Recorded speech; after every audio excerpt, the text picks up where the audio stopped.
Unless you've been living under a rock for the last 6 months, you probably know that this is the Apple iPhone. You can see the screen is nice and bright even in harsh lighting conditions. It has an earpiece and the home button. Not much on the right side. The top has the power button and SIM tray, which can be removed by inserting a paper clip into this tiny hole. There's also a 3.5mm headphone jack, although many types of regular headphones are not compatible with it because it's recessed so deeply. The left side of the phone has a silencer switch as well as the volume rocker. The back of the phone is where you find the camera as well as the antenna spot. Of course, it's super sexy, very thin, and just has a very simple and classic design. The iPhone performs just as you've seen it perform in the Apple videos. All applications open with just a touch of the finger. The SMS application displays your conversations very similar to the iChat program found on Macintosh computers. Hit the SMS button, a list of all your conversations come up. And if we tap one of them, you'll see we have access to all the messages that Eric and I have shared over the last couple of days. So we can see our entire ongoing conversation. The green bubbles represent text I have sent, and the whitish bubbles represent text that Eric has sent. And of course you can jump in to all your conversations from this main SMS page. One thing the Apple videos don't show you much of is how to use the camera. There are two separate parts of the camera, the photo application and the camera application itself. Let's take a quick look at the camera application first. Hitting the button, you'll see we have this gigantic shutter, which opens up to reveal the large viewfinder. This is a great screen on which to compose pictures. Now look at the shutter release button. You can see that it is level with the ground. If we rotate it to the right, the shutter release button rotates as well. Back, and so goes the shutter button. Same with rotating to the left. So the iPhone is lefty and righty friendly. One thing we notice is that it takes pictures almost immediately, and you watch the picture add itself to the photo gallery.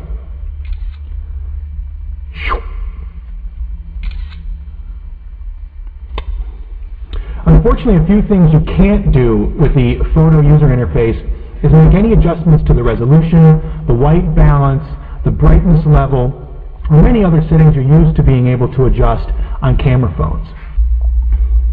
Once you've taken your pictures, there's several ways to view them. One is in the photo album application. Here you can see all the pictures we've taken with the camera, and if we had side-loaded any other pictures through iPhoto or through our computer, they'd be visible there. Jumping into the gallery application, you can see we have some pretty boring pictures here. There are several ways to scroll through them. Number one is to simply touch a picture. From here, we can jump through or delete pictures. Very exciting, I know. Deleting the pictures is actually kind of fun. Let's find a bad picture, one that doesn't look so great. Here's one that's out of focus because I was moving my hand around. Deleting it, you should see the picture get sucked up by the trash can here. Very nice little animation. Of course, if we go back out to the main gallery, we can initiate the slideshow program, which you can see here has very nice transitions. There's about 4 transitions to choose from. This ripple effect is actually very cute. And that is the gallery application. The iPhone also offers YouTube videos. Hitting the YouTube button brings up a list of the featured videos. You can also show the most viewed, which sometimes coincides with the featured videos, add your own bookmarks, and perform searches. Speaking of searches, let's do a search for Phone Scoop to see what we get.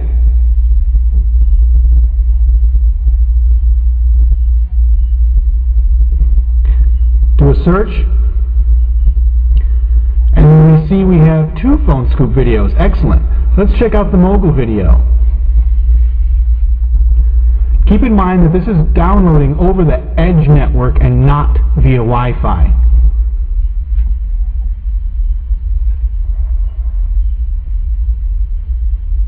Take taking just a few seconds. This is the Sprint Mogul, the latest Windows Mobile. And here you're watching now a PhoneScoop video about a PhoneScoop video. All of these things, you might think, hey, that looks a lot like the Singular 8525. We hit done, and it will take us out to a basic informational page that shows us the basic tags and info about that video. We can bookmark this or send it to others if we so choose. Just for comparison's sake, we're going to show you a YouTube video that is streamed via Wi-Fi rather than the Edge network. So we'll launch YouTube. We'll do a search for PhoneScoop.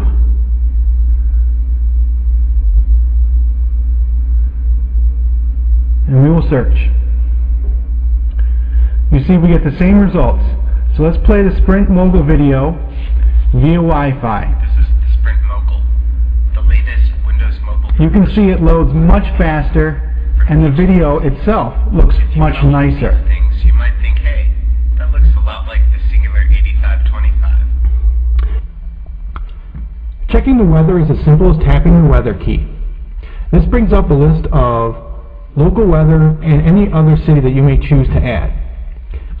Let's say we want to add yet another city.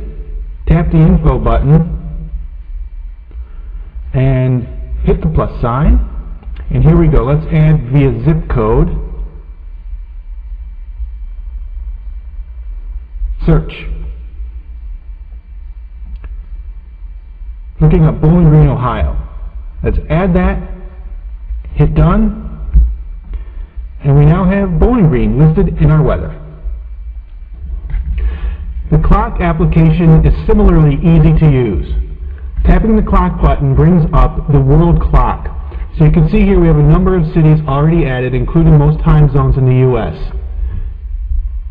As you can scroll up and down through the list of cities. So let's say we want to add a city. Let's add Melbourne, Australia. You can see that it automatically auto-sorts some preset cities. So there's Melbourne. We'll add it, and here it is at the bottom. Now let's say we want to shift where these clocks are. Simply hit Edit, and the slider key lets you move any of the clocks up and down so you can alter its position in your world clock.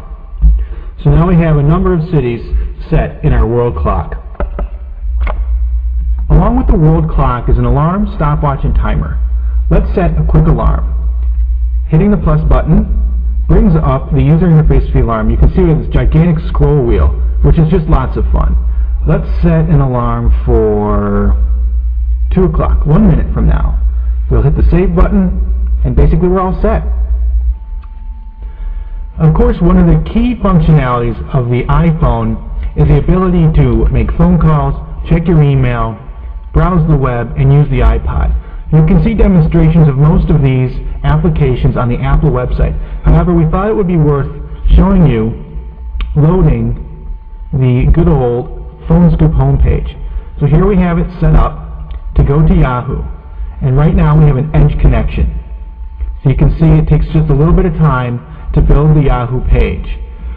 Where the page hasn't been completely built, you get some funky, blocky letters. But once you're in here, you can rotate sideways, and the screen will rotate to whichever way you orient the iPhone. So again, lefty and righty friendly. So let's say you're having a hard time reading this. Simply doing this lets you zoom in and move around the screen so you can interact with it and read it better. You can also squeeze it to make it smaller. Let's browse to PhoneScoop. Watch PhoneScoop load, and it will render the entire page and not give you the WAP site that PhoneScoop provides for mobile phones. Again, taking just a few minutes to bring in the entire PhoneScoop page. Considering we only have 2 bars of coverage, that's not so bad. You can also set up a number of bookmarks which makes jumping to different pages a lot easier. For people looking for the latest and greatest device on the market, the iPhone is certainly at the top of the list. Although it falls short in a few respects, like the lack of stereo Bluetooth or the 2-megapixel camera and slow browsing speeds, the iPhone still offers a lot for the multimedia enthusiast, including the YouTube, threaded SMS, and of course the iPod functionality.